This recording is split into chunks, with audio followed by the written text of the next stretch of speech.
Fundación de NAIS. La enseñanza de la religión islámica en la educación pública. Cuestionario propuesto para las entrevistas en vídeo a personalidades. Las 12 cuestiones que planteamos están formuladas no solo desde la perspectiva de lege data en el marco de la Constitución Española de 1978, sino también en la perspectiva de la lege ferenda, en unos días en los que se viene hablando de la reforma de la Constitución, con ocasión de la publicación, BOE del 11 de diciembre de 2014, del currículo del área de enseñanza religión islámica de la educación primaria. Primera.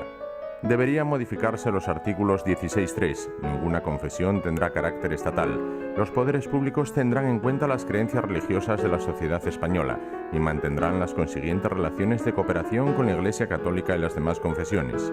Y 27.3.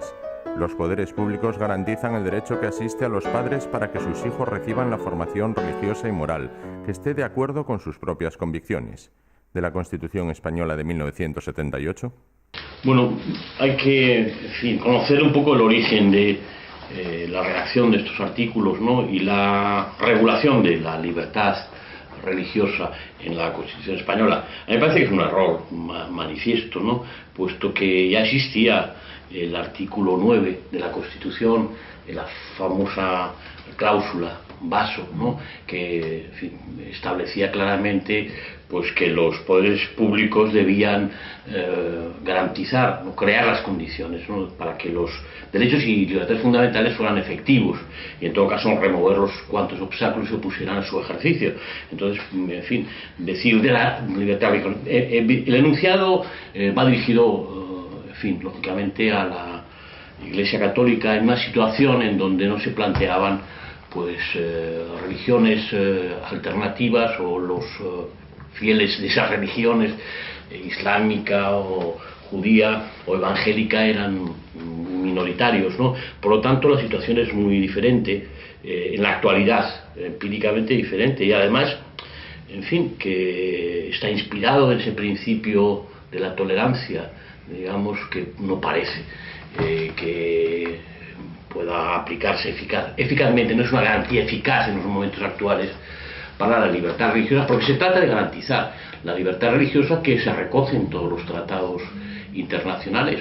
Está además la mención de la cooperación, en primer lugar, e introduce además un principio con el que yo no puedo estar de acuerdo, ¿no? Es verdad, esa tradición de la tolerancia, bueno, pues en cuanto lo que era una religión única en Europa se fragmenta, aparece el protestantismo, se recurre a esa solución para acabar con las guerras de religión, ¿no? Y lo que fue eficaz, es decir, separar la cuestión de la religión, las cuestiones morales de la ley, lazos políticos se efectúa por fuera de esas cuestiones, de esas diferencias. La diferencia religiosa fue eficaz en aquel momento, pero con una religión como la islámica, pues evidentemente no es la solución, y hay que renovar los principios, que inspiran la democracia y tenerlos en cuenta. Un fenómeno tan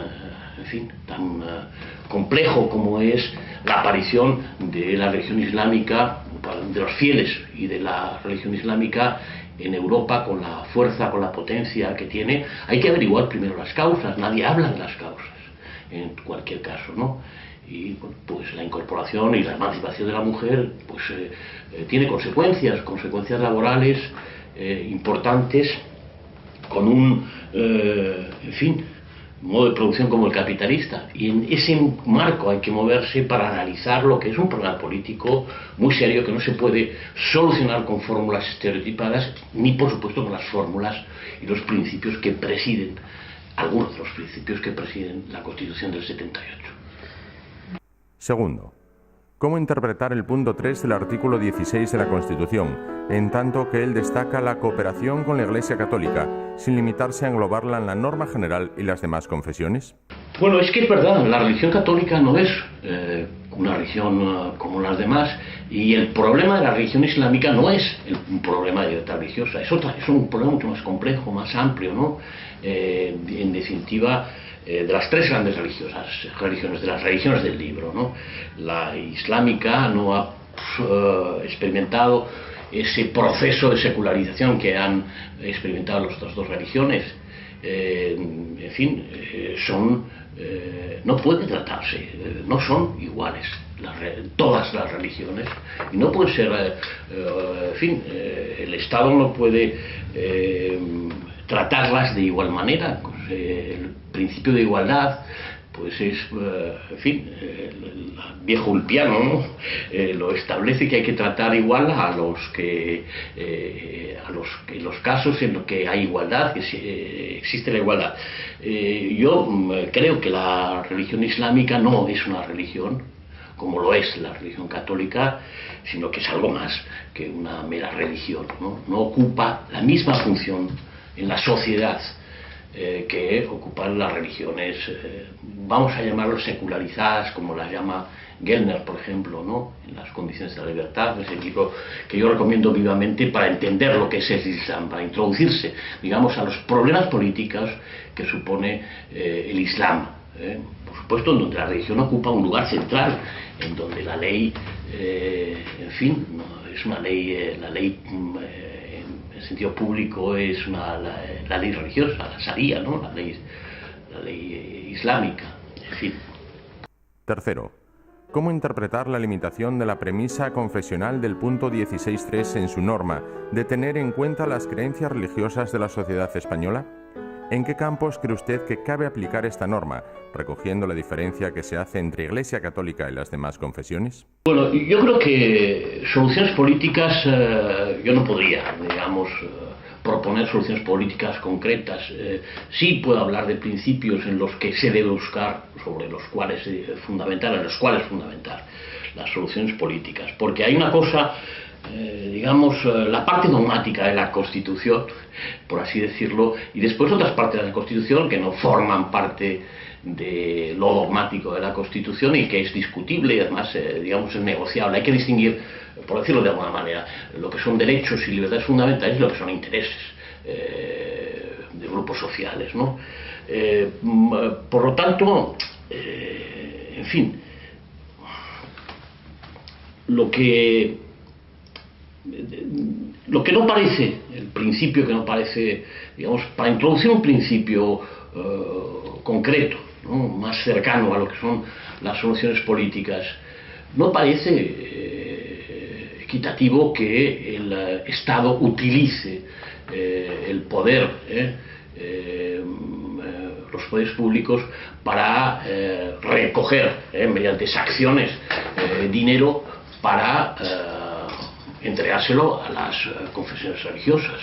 Todo este asunto se ha resuelto además o se origina, se ha puesto en discusión pública y, en fin, el motivo seguramente de estas preguntas está en una resolución de un director general en el que se aprueba el programa, nada menos y nada más, el programa de enseñanza en primaria de la religión islámica. Y hay que ver ese disparate, la derecha, hay que conocer todo el itinerario legal de la regulación de la libertad religiosa y de la enseñanza de la religión islámica en España, ¿no? En fin, fue Felipe González el que primero en llegar a un acuerdo con la comisión famosa islámica, ¿no?, de España, y a partir de ahí, pues, en fin, casi prácticamente fue el último acto de Felipe González fue dejarles un regalo envenenado, que es llegar a acuerdos con la comisión de enseñanza para enseñar y para sufragar con dinero público la enseñanza de la religión islámica en las escuelas, ¿no?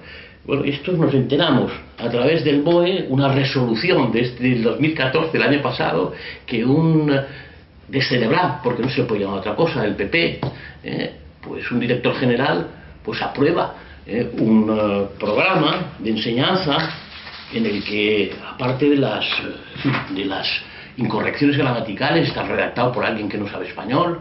Evidentemente nos encontramos con, en fin, a mí me parece un verdadero escándalo que no ha suscitado ni una sola línea en los medios de comunicación.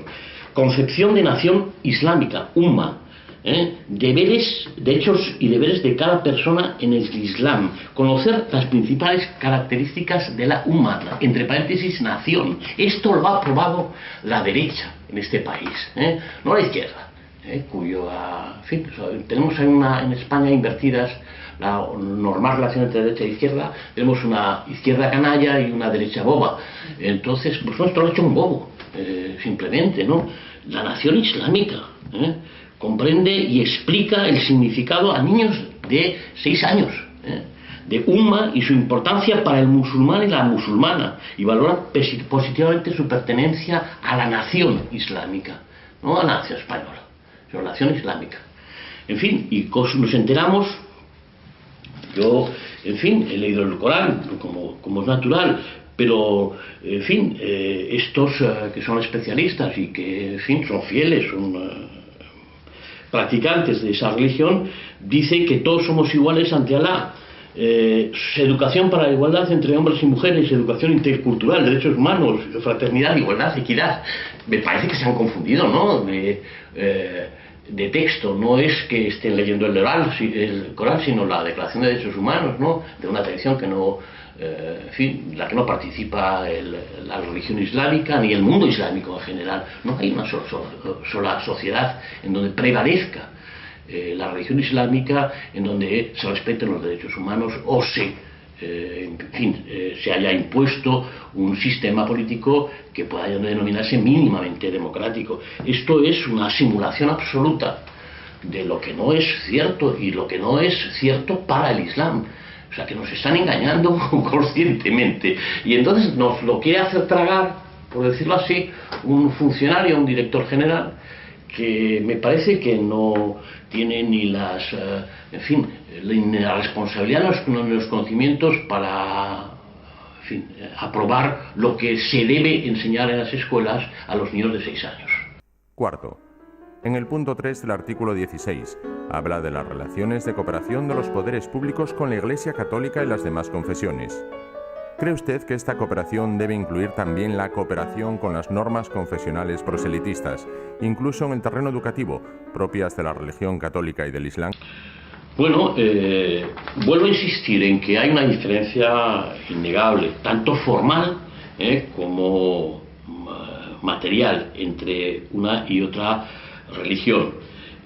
Pero está claro que, lo he dicho antes, el Estado no tiene por qué, en fin, obligar a los ciudadanos a que aporten de su patrimonio un dinero que va a distribuir, porque eso no es equitativo. No es equitativo por una sencilla razón, porque si mi opción es cero religión, no religión, entonces me tienen que devolver lo que, en fin, a las otras religiones o a los que son partidarios de la religión, pues les subvencionan, ¿no?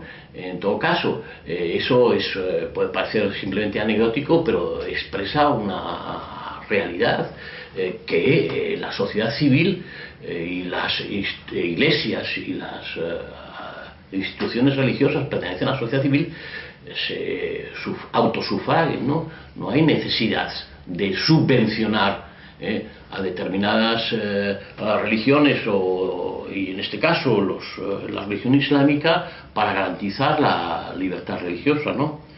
Que, en fin, la célebre cláusula Baso no llega a prescribir esa obligación, ¿no? Puede existir una libertad religiosa y puede garantizarse la libertad religiosa con medidas negativas, no con medidas positivas.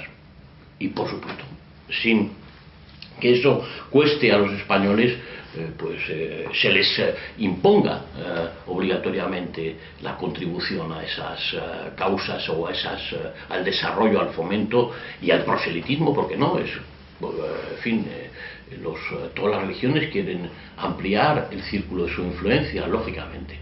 Pero, bueno, pues la función de la religión católica se ha adaptado a las sociedades democráticas, no así la religión islámica.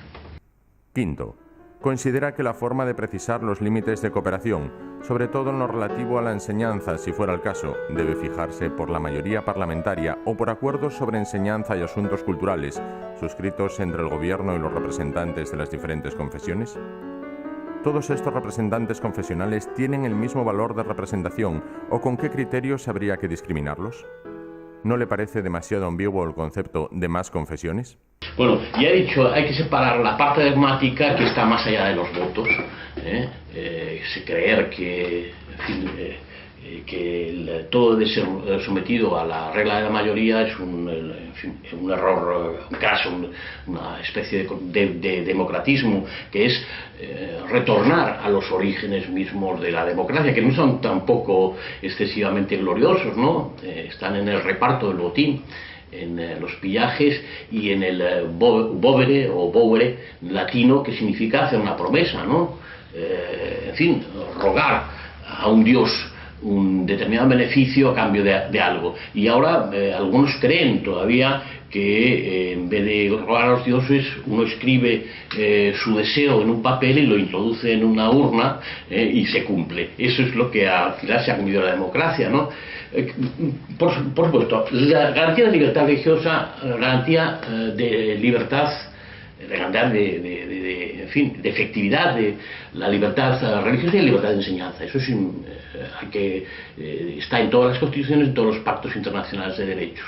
Ahora, todo lo demás, pues preferentemente, en asuntos tan complejos, tan difíciles, tan importantes, políticamente hablando, como es la ayuda o no ayuda, la enseñanza de esta manera o de esta otra manera, pues debe hacerse efectivamente con el control del Parlamento. No puede resolverlos un funcionario, un oscuro funcionario en el ministerio, como está sucediendo, ¿no? Por supuesto que se discuta en el lugar donde reside la sede de la soberanía española, que es en el Parlamento, ¿no? Y hay muchas cosas, pero bueno, de todas maneras uno desearía, uno no se hace tampoco muchas ilusiones de nuestros diputados y de nuestro Parlamento, pero uno desearía que, en fin, se aprovechase la ocasión para plantear el por qué hay un 25%, un 20-25% en Europa de islamistas, ¿no? Procedentes de la inmigración, por qué se produce esa cuestión, y por supuesto tras la libertad religiosa no puede ampararse lo que es discriminación pura y dura de los islamistas respecto a la mujer. Ese es el gran problema que tenemos en el político, un problema de discriminación por género real, tras la apariencia y tras la ocultación, la máscara de la igualdad y de la tolerancia y de la no discriminación. En fin, la máscara está aquí, está enseñándosele a los niños, que no se les enseña a los niños que las mujeres son iguales que los hombres en derechos, ¿no? Porque ellos no distinguen la religión islámica y la educación que les proporcionan los responsables, no distinguen entre el orden político y el orden moral, lógicamente, y en fin, esa separación que hace el artículo 14, nadie puede ser, dice, todos los padres son iguales ante la ley, nadie puede ser discriminado por razón de lengua, de género, etcétera, etcétera. Esa distinción no entra en su planteamiento, en su religión no cabe, por así decirlo, porque han sufrido ese proceso de transformación que sí ha surgido, han sufrido las otras religiones del libro, como consecuencia de una historia muy concreta, ¿no? Y también de una violencia extrema que se ha producido en Europa históricamente, ¿no? Sexto. ¿Cree usted que el islamismo es un asunto privado, un sentimiento, y que por tanto no cabe darle el tratamiento propio de un asunto de interés público?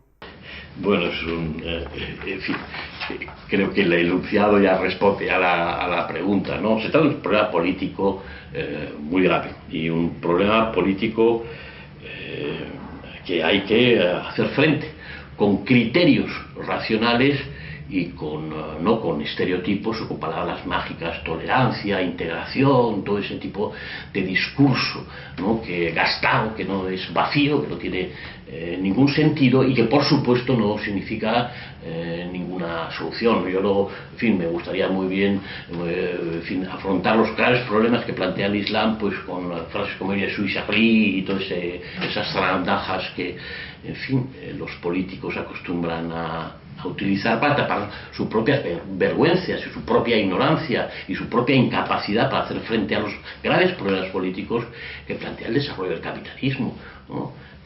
En fin, y la constitución de este tipo de sociedades en las que vivimos, ¿no? Séptimo. ¿Es compatible la Sharia con el ordenamiento jurídico español? Por ejemplo, ¿la enseñanza del Islam atenta contra los derechos conquistados por la mujer en España? ¿Es o no la poligamia un rasgo cultural del Islam? ¿Se puede financiar la enseñanza de una doctrina que defiende la legalidad y moralidad de la poligamia? Bueno, no es que sea incompatible la religión islámica con el orden democrático, es que no cabe el orden democrático. Bueno, pero no lo digo yo, que en fin, se me puede sospechar de islamofobia, puede ser sospechoso de islamofobia. Montesquieu, en el Esprit de Loi, lo dice claramente, que solamente habla de la espada. La religión islámica, o sea, en fin, declara incompatible con la democracia, con el principio mismo de la democracia. La religión islámica y la concepción islamista, ¿no? Porque digo que es más que una religión, pues no hay, en fin, eso que caracteriza a la democracia, el establecimiento como principio fundamental de los derechos y libertades fundamentales. Y así, en fin, está claro. Lo cual no quiere decir que la religión islámica sea prohibida o que se cierren las fronteras. En todo caso, lo que sí es, lo que quiero constatar, lo que me importa destacar es que no hay solución fácil y que eso exige, en todo caso, las medidas que se tomen al respecto. No se puede seguir con esa política, hay que cambiar de estrategia política, de estrategias con relación al Islam y a los islamistas y a la religión islámica, pero sobre la base de principios, en fin, y de acuerdos políticos que son consecuencia de una discusión abierta de los problemas que existen. ¿Hasta qué punto la enseñanza del Islam puede comprometer la propia idea de nación española en relación con planes como el de la Umma? ¿Cree que la enseñanza del Islam puede abrir la puerta a ideas como la teocracia, incompatibles con la democracia? Ya lo he dicho antes, ¿no? O sea, cuando se nos enseña que la Umma es la nación, se habla de nación islámica, evidentemente eso compromete y eso exhibe un principio incompatible con la democracia. La religión islámica es una religión integrista, formal y materialmente, ¿no? En fin, y tiene una tradición muy característica. Pero también hay que añadir que normalmente este discurso, o en el discurso sobre los problemas que suscita la religión islámica no se plantean, es que no solamente es la religión islámica está unida a problemas de demografía, por ejemplo. Evidentemente la incorporación de la mujer al mundo profesional, la emancipación de la mujer supone una cierta renuncia a la maternidad y eso tiene consecuencias evidentes, ¿no? Claras. Y por otra parte está unido al problema del petróleo, de las materias primas, ¿no? Los árabes estarían, en fin, no nos preocuparíamos de ellos si no tuvieran el petróleo con que financian pues determinadas, pues, la Guerra Santa, en definitiva, ¿no? En sucesos recientes, la palabra que se oía así como insistentemente es Kalashnikov, ¿no? ¿Dónde han comprado los terroristas los Kalashnikov? No los han fabricado ellos en fábricas en Siria o en Libia o en donde fuera, ¿no?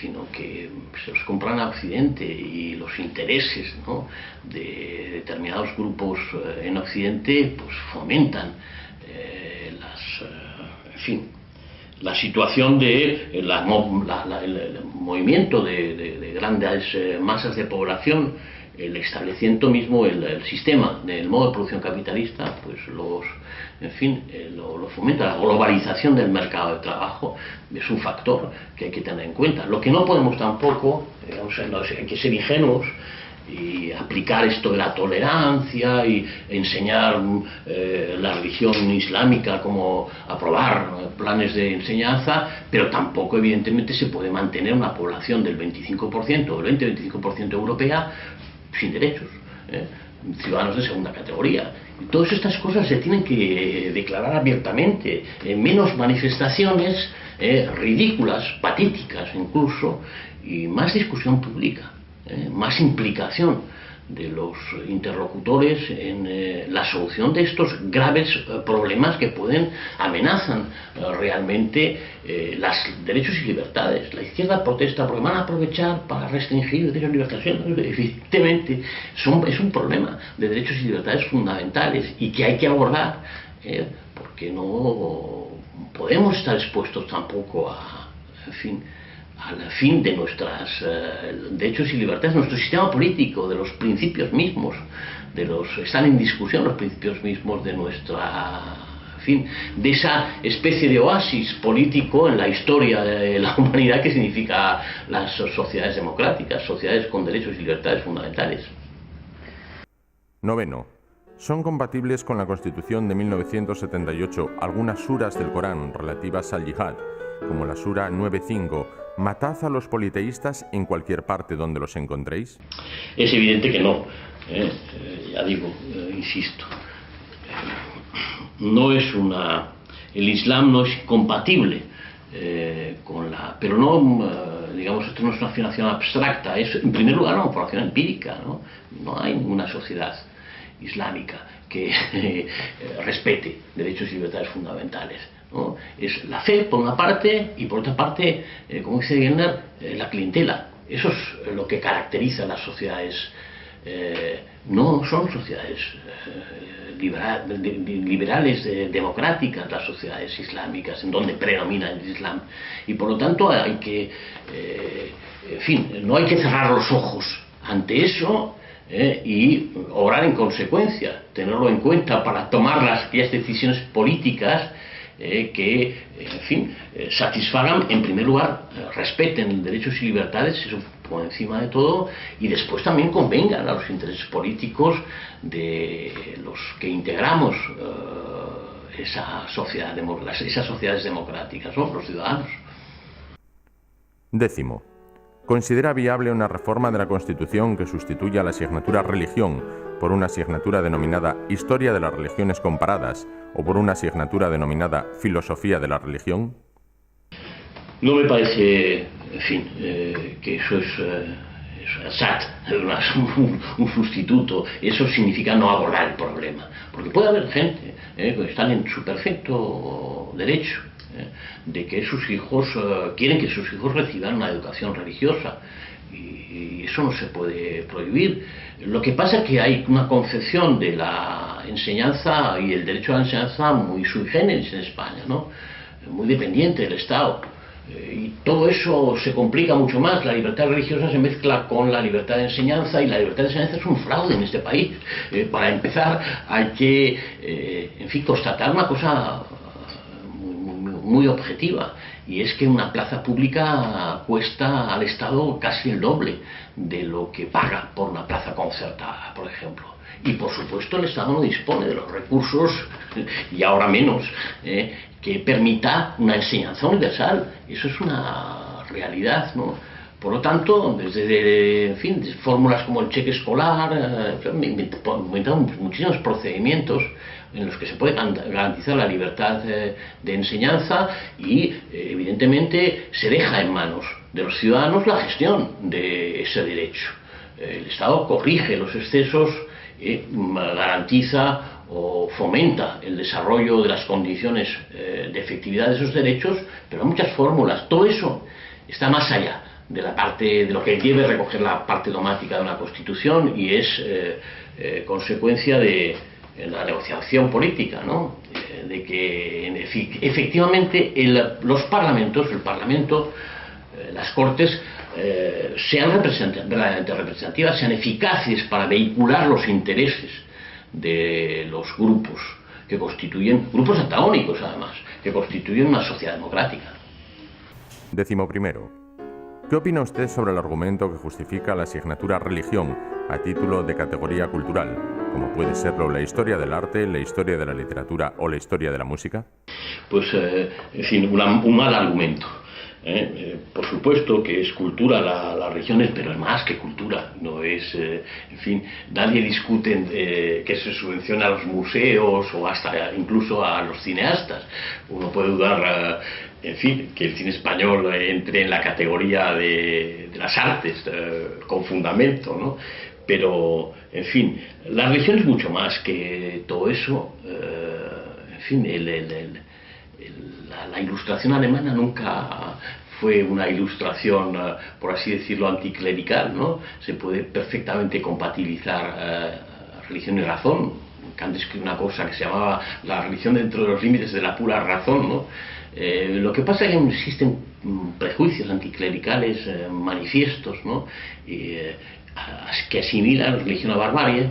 Y eso es un disparate que no se sostiene, que es, forma parte de ese bagaje de estupidez que acarreamos los españoles, que hemos sufrido el franquismo y el postfranquismo, en fin, la transición y la democracia, esta reciente democracia. Pero no se sostiene y hay que acabar con eso, evidentemente. Segunda, en su opinión, ¿cree posible que pueda contemplarse la cuestión de la asignatura religión en el contexto de una alternativa a las asignaturas de ética o ciudadanía? Bueno, yo también ya me he manifestado al respecto. Yo creo que tendría que existir educación política, por una parte. Jamás se ha enseñado en las escuelas ni públicas ni concertadas la Constitución española. No se les ha explicado a los niños qué es una Constitución y qué es una democracia constitucional. Esa formación tiene que existir. Aparte, la religión, evidentemente.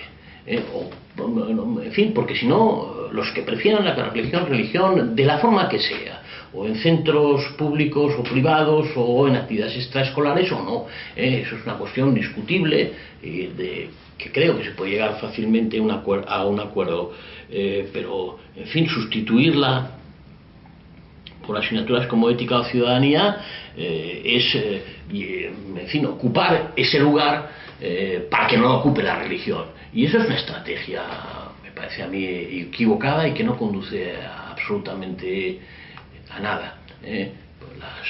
Ahí tenemos la referencia de educación para la ciudadanía. Toda la educación es para la ciudadanía. Pues lo dice además textualmente, viene a decir la Constitución española, ¿no? Entonces es educación para la libertad, ¿no? En el respeto a los derechos y libertades fundamentales. No, tiene que haber, evidentemente, la religión es muy importante.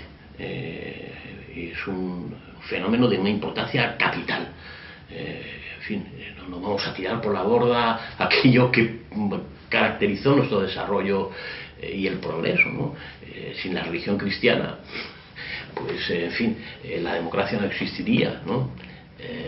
Está claro, el paso de San Pablo es un paso político de una importancia política absoluta y total. Eso lo reconoce cualquier teórico o filósofo político, y es un valor evidentemente ya no político, ni moral, ni cultural. Es un valor absoluto. La religión es un patrimonio a preservar, evidentemente.